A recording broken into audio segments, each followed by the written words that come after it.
Imagine a cold winter night in a medieval village. The wind blows through the straw roofs. The market is empty, and there's no fresh food in sight. All you can hear is the fire crackling in the corner. If families didn't save food ahead of time, like dried meat or fish packed in salt, they could go hungry for months. Long ago, people found many ways to keep food from going bad. In medieval Europe, this was very important.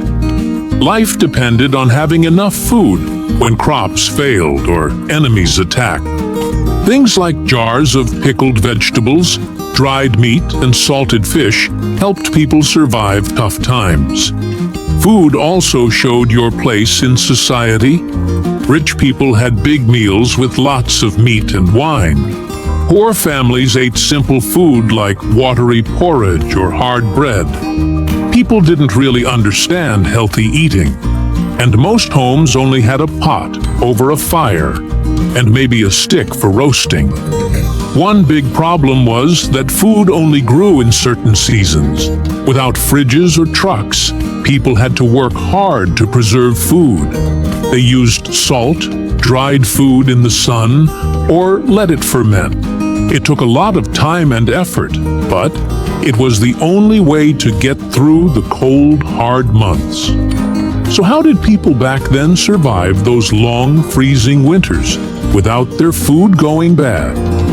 The answer is simple and incredibly precious: salt.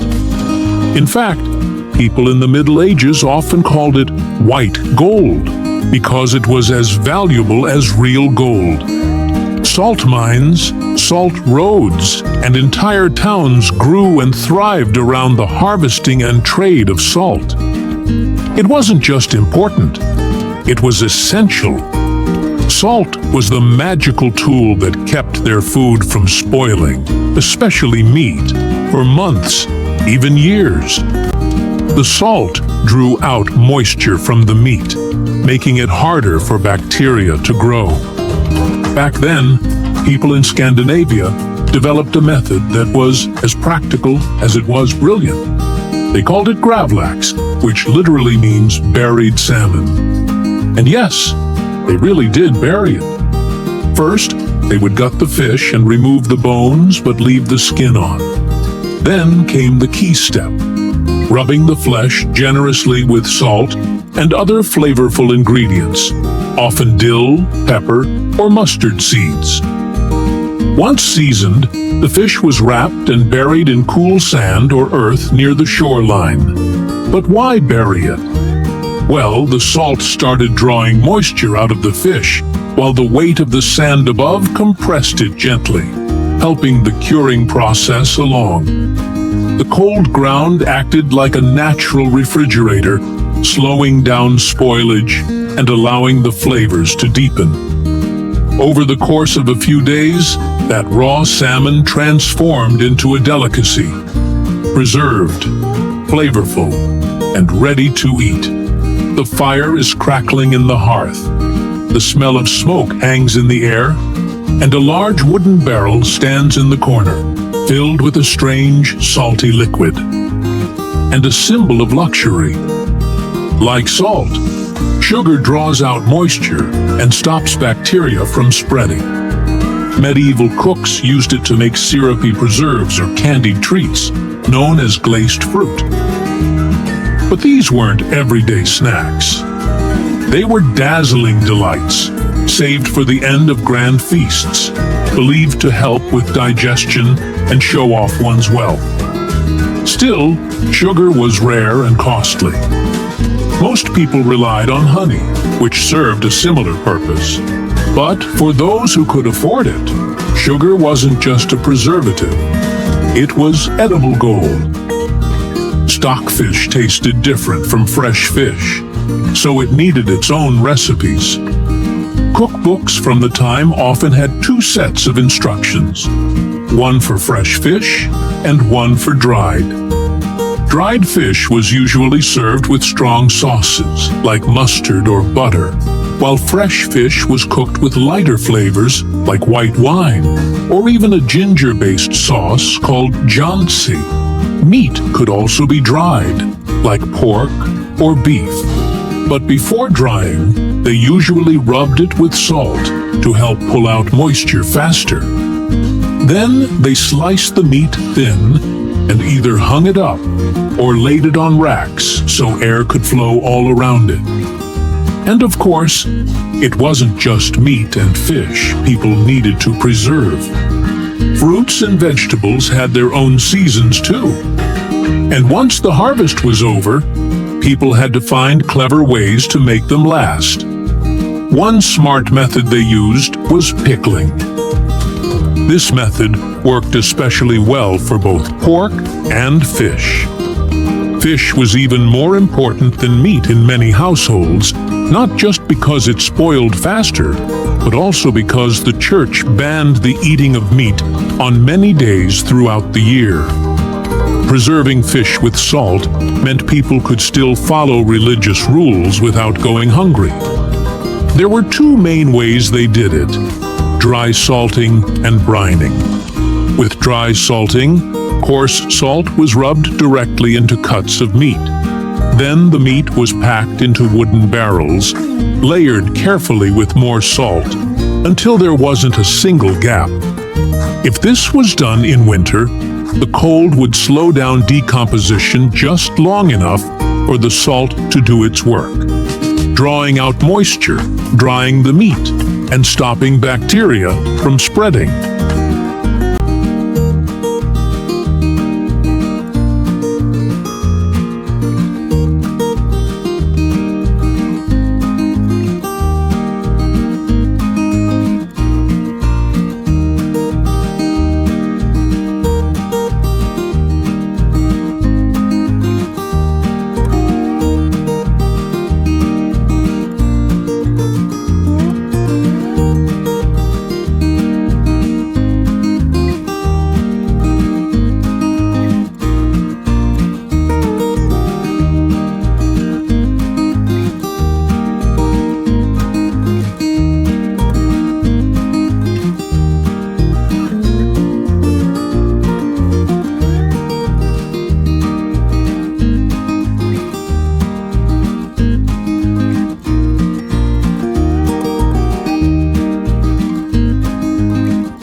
They used a similar method for vegetables too, layering them with salt in big ceramic jars, sealing them up, and storing them for the seasons ahead. That could take hours and many, many trips to the well. The second method was brining, soaking food in a strong saltwater solution. This wasn't quite as long-lasting as dry salting, but it still kept food safe for a good few months. No matter which method they used, before cooking, the first step was always soaking the food in fresh water to get rid of as much salt as possible. If someone today were to taste preserved food from the Middle Ages, they'd probably be shocked at how salty it was. But for folks back then, that salt was more than just flavor. It was survival. To smoke meat, people would cut it into strips, briefly soak it in salt water, then hang it over a smoky fire. As the smoke curled around the meat, it slowly dried and absorbed flavor. Smoke helped prevent flies and bacteria and kept the meat from going rancid. Smoked fish, particularly red herring, had such a strong smell that it gave rise to the phrase red herring, meaning something distracting or misleading, all because of how overpowering it was. When we hear the word pickle today, we often think of cucumbers in vinegar. But back in the Middle Ages, pickling was done with many different kinds of food, especially in Middle Eastern and Islamic cultures, where pickled dishes were a regular part of meals. The process was simple but effective. People would wash and slice the fruits or vegetables, then put them into jars filled with vinegar, salt, and spices. If they wanted something sweeter, they'd add a bit of honey too. A great example comes from a 14th century Middle Eastern cookbook called The Description of Familiar Foods. It shows us how people made all kinds of pickles. And here's something we know now that they didn't always mention. Heat is important. If you boil the food first, or at least heat up the pickling liquid, it helps kill off bacteria and keeps the food safer to eat for longer. So if someone back then wanted their pickled turnips or lemons to last through the winter, heating things up would have definitely helped. Of all the tools medieval people used to preserve food, one might surprise you: sugar. Yes, that same sweet ingredient we use in cakes and tea today once held a far more precious role. It was a secret weapon against spoilage.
Once cooled and sealed in a jar, this mixture could last up to 3 weeks, sometimes even longer in colder climates. And of course, not all preservation methods involve smoke or salt. Sometimes, the simplest solution was the most effective. Drying fish was one of the most common foods to dry. It spoiled quickly, but it was important, especially on days when people weren't allowed to eat meat, which was about 1/3 of the year because of church rules. One of the most popular dried fish was cod, and once dried, it was called stockfish. Only lean white fish worked well for drying. Oily fish took too long. The process was pretty simple. They'd clean the fish and hang it on wooden racks out in the open air. The wind would slowly dry it out, and the goal was to remove as much moisture as possible. This made the fish super hard. So hard, in fact, that before cooking it, people had to beat it with a wooden hammer for an hour, then soak it in water just to make it soft again.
Inside, meat, soaking in what we now call a brine. This is one of the most reliable food preservation methods of the Middle Ages, wet curing. A good medieval brine had to be strong. If a fresh egg floats in the brine, it's salty enough. That usually meant mixing 1 part salt to 4 parts water. Some folks added vinegar, but not just any vinegar. It had to be at least 5% acidity to stop dangerous bacteria like botulism from developing. Others went a step further and used wine or even honeyed water, adding flavor and an extra layer of preservation. Now here's where it gets interesting. In some regions, like Iceland, people would actually cook the meat first, slice it thin, and pour hot, spiced vinegar over it. That wasn't just for flavor. The heat helped the vinegar sink deep into the meat, blocking out microbes.